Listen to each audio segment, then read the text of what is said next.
expressed are not the only possible interpretation. The viewer is invited to make a judgment based on all available information. Tonight, a Sightings exclusive. Never have I come across anything like this before. A viewer captures eerie images and bizarre messages on Polaroid film. Is it an entity communicating from beyond? And we asked him his name, and he answered. Our special investigation reveals startling evidence that baffles photographic experts and psychics alike.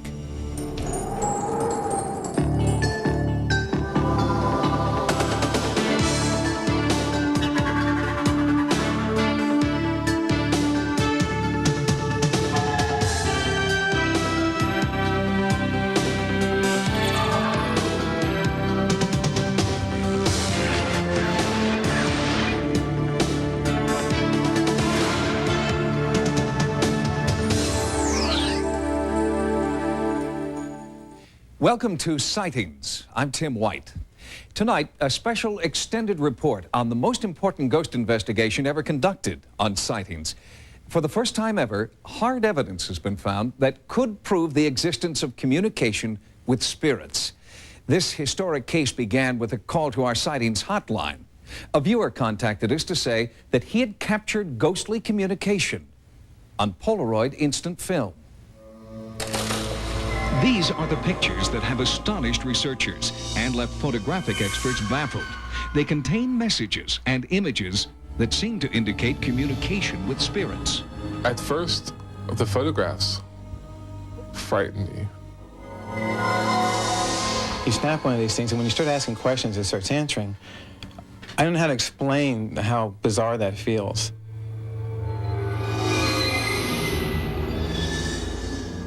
Never, ever have I come across anything like this at all before.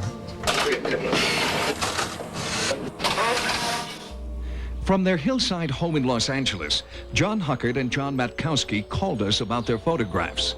It all started less than a year ago when both men began to sense a strange presence. I'll be standing there reading something at the desk or something, and I'll feel a hand come up and place it on my shoulder. And of course I turn around to see who it is, and there's nobody there. And then I get sort of a jolt of adrenaline or whatever. It makes me kind of nervous. Another thing I've seen in the last year is I've just seen this sort of free-floating shadow moving across the floor, or the desk, or the wall, or whatever. And when I see it, at first I think it's, well, I'm not actually sure what it is, but it's moving very slow. And then when I try to mask out all the possibilities for what could be causing it, there's nothing causing it. The other thing that I've seen, that apparently I'm the only one who's seen this, is I've seen this old man standing over near the couch. I see him out of the corner of my eye, and it's just there for a hardly tangible instant. It's just there, and then when you look and blink, it's not there anymore. I felt things like sort of like a sunburn on my arms. It's the only way I can explain it. It was sort of like a tingly, like a sunburn. That's the only thing I can think of, and that's how I usually know if there's some kind of presence here or something. In an effort to document the shadowy presence, the two men started taking pictures, unsure if anything so intangible could be captured on film. I took the picture of the bathroom door over by the bathroom and got this really strange-looking thing that was either scary or comical. The first images they captured had distinct eyes, mouth, and body. But then the pictures took an unexpected turn, and the results shocked everyone. They started receiving answers to specific questions. We asked him what his name was, just assuming that it's a presence. And we asked him his name, and he answered on the Polaroid. He told us his name was Wright. And we were like, we still didn't believe it. So we just continued asking questions to the middle of the air in the living room, just to nothing. And we'd ask him if he was a good ghost or a bad ghost, just really named questions to begin with. And he answered friend. Who or what was causing this communication? When contacted, Polaroid was at a loss to explain the phenomenon. So far, more than 100 photos have been taken. Early writing was in English, but more recent writing has been in Latin. We have asked him if he died in this house, and his answer was in Latin. He answered that, among other things, he did die in this house. Once John Matkowski contacted us, we assembled a Sightings investigative team to be led by Carrie Gaynor, noted UCLA parapsychologist who has investigated more than 800 haunting cases in his 20 years of field work. Carrie Gaynor's famous photographic work in the notorious Entity case uniquely qualified him for this assignment. In my line of work, we spend a great deal of time waiting and watching and wondering and hoping. We don't experience phenomena very often. The people that live in the home are there all the time, and as a researcher, I just come in and leave. But when something happens, it's so exciting, it's so exhilarating. It's a moment of connectedness with something that's just mysterious, exciting, unknown. Carrie Gaynor began his survey using a magnetometer to measure the physical environment. The reason we're using a magnetometer is just to see if there are any changes in the environment, basically with the onset of the phenomena. So that's the intriguing thing, is to walk the house and get a reading on it, and then if something happens, to have the magnetometer out and see if there's any change in the reading during the phenomena itself. Since the ghostwriting first appeared, several of John's friends have also been able to capture messages on film. We asked them to participate in our investigation. Researchers carefully documented every step of the process. To minimize the possibility of a hoax, 4 cameras were on site. Sealed film, direct from Polaroid, was checked, rechecked, and logged. Marty Elkin was the first to get an answer. Are most spirits good spirits or bad spirits? 30 seconds later, this astonishing message appeared. There are numerous remedial lemures. Do we have a Latin dictionary? Lemures. In Roman mythology, the night-walking spirits of the dead. Hello. The nervous laughter masked the tension and excitement in the room. Since the supposed spirit seemed to want to communicate with Marty, she asked another question. Right, will you be with them for a long time? And as the film developed, another answer appeared in Latin. Marty, what are you thinking right now? How strange this is. Translated, the message reads, "All this is over now." Edson Williams, a special effects expert from the Brooks Institute of Photography in Santa Barbara, California, was on site to examine the photographs immediately. These were shots that were taken today. A few minutes ago they were shot and came out of the Polaroid. I actually watched them eject out of the Polaroid, and now I'm in the process of evaluating, trying to decide if they're actually authentic or if they've been manipulated. There was a moment there where I thought, oh my God, and I was in the Polaroid, which made it even spookier. I'm in the background of the Polaroid, so I have a picture of me with ghostwriting across it, and I really it made me feel that there could be something in the house. Many control photographs were taken with no results. And then, suddenly, another message. Ad literal. Rick, what did you ask? I asked, what did he think of this in comparison to when he was alive? What do you think of the technology and what's going on? No, it's not in this dictionary. Ad literum. Okay, to the letter, exactly. You have to establish a chain of evidence. You have to be able to observe the phenomena from the beginning to the end. So we have to load the film. We have to show that it's a sealed pack. We have to show that it's our camera. We have to fire it. We have to control the film as it comes out. We have to establish a chain of evidence. And once we do that, I'll feel much more comfortable. When we return, our night-long investigation continues with more startling images and eerie messages. Then, our photo expert analyzes the pictures and tries to duplicate them. And later, a paranormal investigator attempts psychic contact with the ghostwriter. Hard evidence is the ultimate goal for every ghost investigator. And the instant photographs in this case might be just the kind of proof investigators have been searching for since the earliest days of photography. Early camera technology was crude, and hoaxes were commonplace. But with the publication of the famous Lincoln photograph, spirit photography began to be taken seriously. Significantly, virtually every example of ghosts on film has been exposed as fraudulent. Only now has Sightings been able to document what appears to be ghostly images on film in real time with witnesses present. Here you will see, without editing, the ghostwriting phenomenon on film. First, a fresh, sealed package of factory direct film is loaded into John's camera. This camera has been examined by photographic experts who found no obvious evidence of tampering. In this continuous action sequence, John Huckert poses a specific question. A picture is taken, and an answer to the question appears on film while the Sightings cameras roll. Is he here because of you guys, or is he here because this home is his? Yeah, right. Are you here because of us, or are you here because of the house itself? Start doing this, Jesus. Yeah, I don't know. Hold it up. Do you know where the pepper went? The little pepper? 45 seconds later, writing appears on the photograph. What does it say? Genius loci. Oh, great. Who asked the question?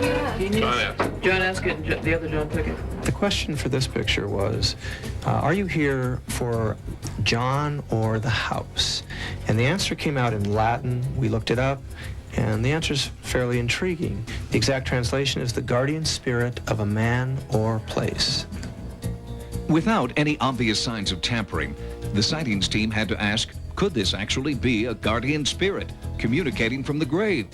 Or a hoax not yet solved? The camera and the exposed film were immediately sent to the Brooks Institute of Photography. Edson Williams, who had been on site during the investigation, developed one possible explanation. I scanned in the Polaroid at a high resolution using a digital scanner. When I scanned it in, I zoomed in on the image and noticed there to be individual hair fragments in the text. I increased the contrast and sharpness and edge sharpness of the image, and the hairs became more apparent. It appears to me, under high magnification, that is some kind of fiber, more than likely cotton. In his lab, Williams demonstrated for Sightings how he believes the writing could have been created. The initial step was to shoot pulled cotton with a 4x5 camera using E6 film. The next step was to pre-expose the Polaroid film. I removed the cover sheet of the Polaroid pack and inserted the transparency with the text on it. Using a flash pack, I exposed the Polaroid with the text. I removed the transparency, I reinserted the cover sheet, and loaded the film normally.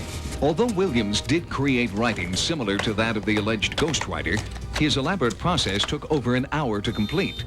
It would be difficult to recreate the same process in the house with observers. It looks like cotton, but then again, experts at the Polaroid Corporation in Waltham, Massachusetts, were at a loss to explain the ghostwriting phenomenon. I spoke with photo expert Howard Warzel. We have never encountered it, and we've been selling film for now 50 years to billions of customers, especially film that was even higher sensitivity than the current color film. It could be what they're saying that it is. It's a possibility that somehow there's a field that they are capturing. Physically, I don't know how they could do that. The two individuals who brought the story to our attention say they didn't manipulate the film. The Sightings people who have been there on site and watched what's happened say that they didn't manipulate the film. Does that put your skepticism at rest? It depends on where the film pack came from that was loaded into the camera. If the film pack came out of a sealed box from Polaroid that had not had the seal broken, then the answer is yes, that would eliminate my skepticism. That looks like a fresh. We screened a tape of the continuous action sequence inside the house, and Howard Warzel saw factory-sealed film inserted in the cameras. They're very accomplished if it's a hoax. If it's real, it's something I've never seen before. Just on a personal level, isn't there part of you that would really like there to be something unusual going on here? Oh, of course. I mean, that's the desire to find spirits or design things that we haven't been able to find. It would be an uncovering of a whole new world to people if it were real. No way any of us can really know, I guess. This sort of has validated some of my beliefs that there is something on the other side, I guess is how you could say it. For parapsychologist Carrie Gaynor, the investigation will continue. The potential here is really unlimited. If they can write on Polaroid film while it's inside a camera, what else can they do? I mean, what next? It reaches to the outer limits of our imagination. Joining us now is Carrie Gaynor with the outcome of his investigation. Carrie, thanks for joining us. Thank you. Is this case in any way like other cases that you've investigated? I personally have never come across anything like this in the 20 years that I've been doing research, and I'm quite familiar with the literature, and I've never seen anything like this in the literature either. Where does the investigation go from here? What more do you need to know to draw some conclusions? Well, what I would like to do is to continue to go back there and try to photograph this writing again and see if I can get it out of my camera with my film to make sure there's been no manipulation on the part of the people in the home. Is this in some way more persuasive or more puzzling for you than past so-called ghost phenomena with cameras? Well, it's very exciting because I was there when the pictures were taken and the writing came out. But because it's Polaroid film, it's very difficult to analyze it properly. There's no negative to study. It would be very interesting to get this kind of writing on film with a negative. If it's not a hoax, what does it mean?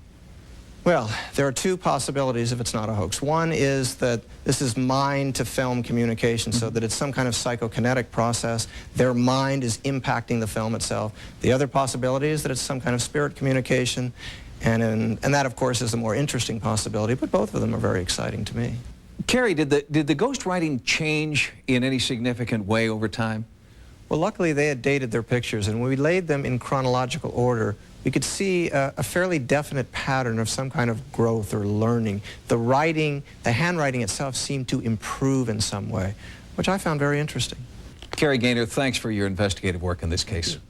When we return, a different kind of investigation when paranormal investigator Peter James records his psychic impressions at the Ghostwriter house. Coming up next, our exclusive sightings investigation continues when a paranormal expert attempts psychic contact with the ghostwriter. In our search for all possible explanations for the ghostwriting phenomenon, we contacted Peter James, one of America's foremost psychics. You might remember Peter's astonishing work with sightings during our investigation at Alcatraz. Well, because of his startling communication with apparent spirits inside that haunted prison, we felt Peter could provide important insights into this case. Surprisingly, at first, he was skeptical. Peter has a long history of exploring and documenting cases of hauntings, apparitions, and spirits that are not easily explained or understood. But he also has been involved in cases he has exposed as obvious fraud. In all of my years of delving into the paranormal world, I have never seen an entity present itself in that fashion. But I will say that all things are possible, and perhaps this is something new that I have never encountered.